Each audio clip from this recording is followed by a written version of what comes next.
بسم الله الرحمن الرحيم اقرأ باسم ربك الذي خلق خلق الإنسان من علق اقرأ وربك الأكرم الذي علم بالقلم علم الإنسان ما لم يعلم كلا إن الإنسان ليطغى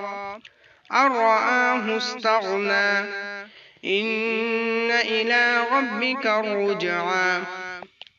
أرأيت الذي ينهى عبدا إذا صلى أرأيت إن كان على الهدى أو أمر بالتقوى أرأيت إن كذب وتولى ألم يعلم بأن الله يرى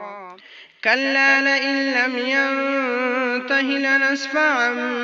بالناصية ناصية كاذبة خاطئة فليدع ناديه سندع الزبانية كلا لا تطعه واسجد واقترب